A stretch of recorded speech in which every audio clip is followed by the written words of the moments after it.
Hello. Today we'll be talking about the racing rules of sailing and how these apply to fleet racing specifically. And the first rule we'll be talking about is starboard versus port. So we have 2 points of sail, boat 1 and boat 2, and we have boat 2 on starboard. As you can see by this tack, the sail is on the port side, making the boat on starboard, and this boat is on port. And the rule we're talking about is starboard having the right of way over port boats. So if we're in a situation where two boats are on different tacks, we'll give the right of way to the boat on starboard, so boat 2. And the idea behind the rule is that 2 will be able to remain its course and not be affected by other boats on port. So if boat 1 and boat 2, right, they're coming in crossing, so this means that boat 1 will have to avoid boat 2 so it doesn't affect its boat 2's course. So boat 1 will either have an option of tacking or ducking boat 2. So if let's for example run this, right, we have boat 1 tacking like so. That's one option. We have the other option of boat 1 dodging boat 2 by ducking. Those touch slightly, but the idea is that boat 1 would not affect boat 2's course here and avoid boat 2 so that they could stay on this course. For this rule, the starboard port rule and fleet racing, boat 2 cannot change its course, right? So boat 2 cannot duck or head down, and try to hit boat 1 when they're trying to avoid. Boat 2 has to stay constant on its course, and if he adjusts his course, he will be breaking his power and his rule, and therefore boat 1 will be in the right of way. Now, this applies also to downwind. So let's say we're going downwind instead. Boat 2 is on this course. They will be able to stay on this course, and boat 1 will have to avoid their course by avoiding by heading down and jibing, or heading up and avoiding boat 2. So like this, for example, boat 1 will jibe and avoid boat 2 like so. So same thing with downwinds, but boat 2 has to stay on this constant course and can't. But boat 1, which is on port, will have to avoid boat 2 on starboard. So that's the starboard port rule. The other rule that I want to talk about is the windward and leeward. So let's say that we have two boats on the same tack.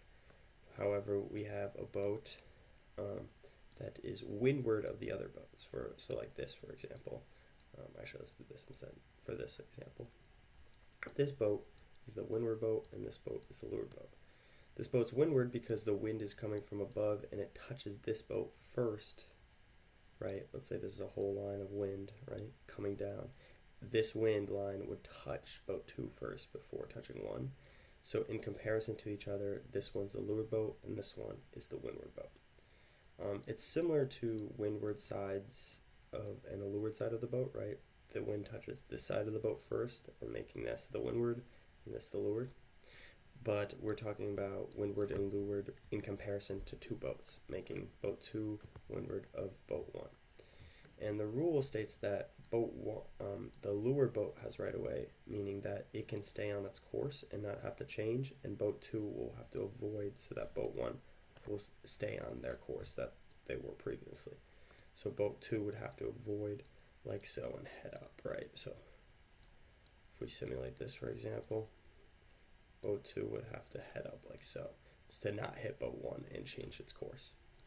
So that's windward and leeward, and it applies the same way on downwinds, right? So if the boat was heading downwind like so, and they're on the same tack or jibe, right? Let's say they're on the same tack and jibe. That's how the rule works. They have to be on the same tack or jibe. This one would be windward, right? Because it's touching boat 1 first. The wind is touching boat 1 first. And boat 2 would be on leeward, meaning boat 2 would have right of way, and it can stay, right? Boat 2 can stay on its constant course, and boat 1 will have to avoid like so and change its course by heading up. So that's windward, leeward.